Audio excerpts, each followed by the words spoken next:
weeks. But I will say this. If I did power rankings, the Nets would be #1, and it wouldn't even be a question. It wouldn't even be close. I'd make them #1 with no hesitation. And as I was watching that game last night, the thought that kept going through my mind was, they're the best team in the league. And they don't even have their best player.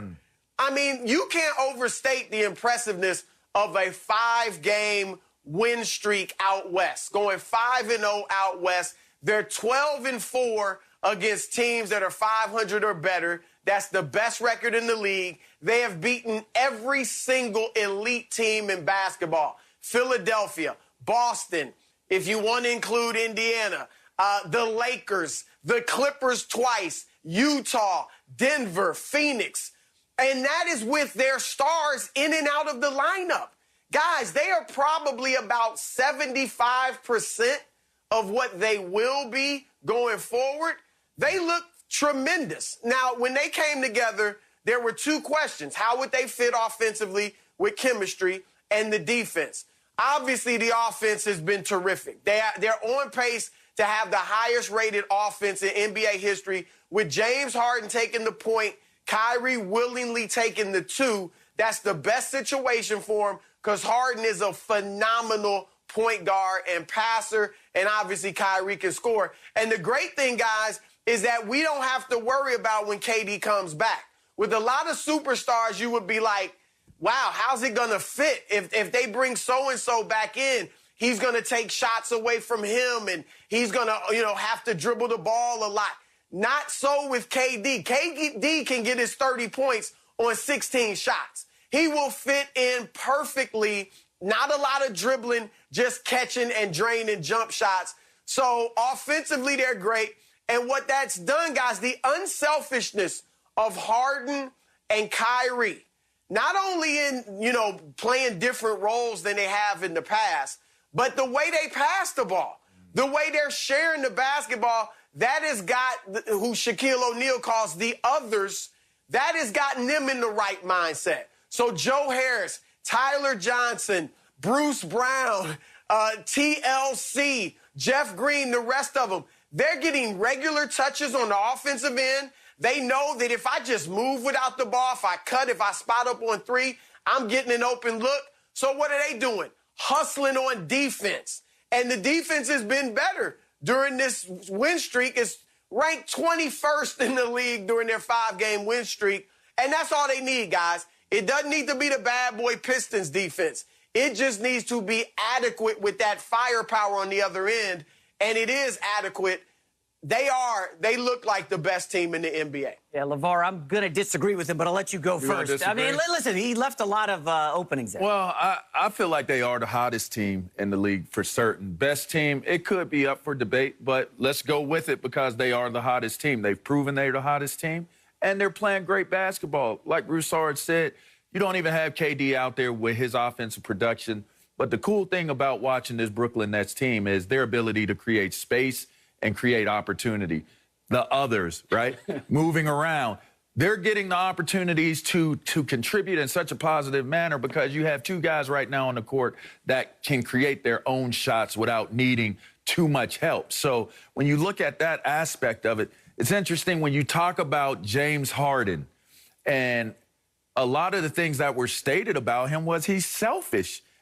It's interesting that he leads the league, the NBA, in assists since joining the Brooklyn Nets. So this team is balanced, but more importantly, they're so dangerous in terms of 2 scorers right now. They will have 3 prolific scorers. You have possibly 3 of the most prolific scorers in the league, maybe in history, together. And you have other guys that are contributing, doing what they need to do. I do believe they have to be better on defense if they're going to make that true run and push to win the championship. But right now, they're the hottest team in the league. So I'll say they're the best team in the league today. Yes, I agree with both you guys. Definitely, no question, the Nets are the best team in the league right now. But, Chris, you mentioned Kevin Durant has not been playing with the hamstring injury, okay? Things are great when you're beating the Clippers, you're beating the Lakers, and James Harden is really playing the best basketball of his career. Chris, I think you would agree with me. Even better when he was the MVP of the league. Harden's only attempting 6 free throws a game. He was attempting 11 in Houston, right? When he was the MVP. He's distributing more because he kind of has to. You got to keep Kyrie Irving happy, and Kyrie's the guy I'm worried about. Let's be honest, guys. When Kevin Durant comes back, Kyrie's not taking 26 shots a game. And if you watch late against the Clippers, what was Kyrie doing, Chris? He was resorting to some hero ball. 2 for 9 in the fourth quarter, 0 for 4 on threes. He basically said, I want the game-winning shot. I want to do this. And Harden was kind of standing to the side, and that allowed the Clippers to come back in the game. When Kevin Durant is there, I think everybody would agree. Option A, Kevin Durant. Option B, James Harden. Option C, Kyrie Irving. He did not like being option B in Cleveland to LeBron. And I'm curious how when they face some adversity, because there will be some, we all know this, how will Kyrie Irving handle it? I think James Harden defensively. I push back on that a little bit. And the reason why I push back on that a little bit is it depends on what the defensive sets are going to be coming into those games, right? Some teams have better bigs. They can do better in the paint. Some have better perimeter play. I think it depends. It all depends on the matchups that's coming into the games. Because if you have a guy, which, I mean, nobody you're going to say really matches up well with them defensively, but you got to say, well, how do they match up against the other team defensively on their side of the court in terms of Brooklyn playing defense? So you got to look at it from both sides of the court. And if you have a game where there's a smaller guy that may be on KD, then maybe it's a KD game. But if you have a guy that it's a favorable matchup for Kyrie, then Kyrie maybe goes from being C option to being A option based upon creating those spaces out there on the court. So I would just push back on that just a little bit, that he isn't always going to be the third option in their sets. A quick note on the defense, Broussard. Since James Harden has arrived, they are switching on picks more than any team in the league. Their defense was 25th, I think, in efficiency about a week ago, and they have skyrocketed up the charts. I know it's been against, a depleted Lakers team, and Paul George wasn't there the entire game last night. But I will just say, this impressive defensive run from the Nets makes me bullish that they're definitely the team to beat in the East. I had liked the Sixers early in the season. It's pretty clear Seth Curry and Danny Green don't have much of a chance against Harden and Kyrie, but Broussard, do you foresee any issues with Kyrie Irving once Kevin Durant returns? I mean, look, you'd be foolish to sit here and say for certain 100% that Kyrie's not going to have any issues. I mean, what was it, a month ago, he went AWOL out of the blue. And he was playing great basketball before that. So you have to leave that open as a possibility, but you can certainly make an argument. Look, I don't expect that to happen. Let me say that, number one. But if it did, heck, I still could argue with James Harden and Kevin Durant.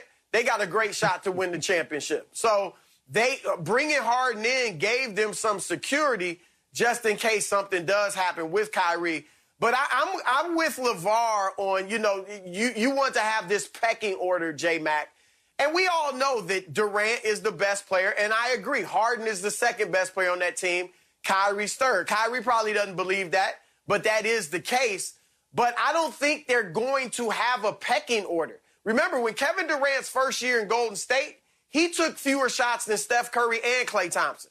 All right, he was taking fewer shots than Kyrie before Durant went out with COVID and then the injury or the COVID contact and all that. So I think that what they're doing on offense is just hitting the open man. Mm-hmm. That's what they're doing. Like Harden, all three of those guys can create double teams and space, and they draw attention, and that leaves openings. So that's why Joe Harris has had nights where he's gone for 20-plus points, because they are hitting the open man, and I think that open man a lot of times is going to be Kevin Durant or is going to be Kyrie. I will agree with you, J-Mac, on last night's game. At the end, I didn't like Kyrie taking a few of these deep threes early in the shot clock, I might add. So you saw early in the season, Durant missed a couple of potential game winners late.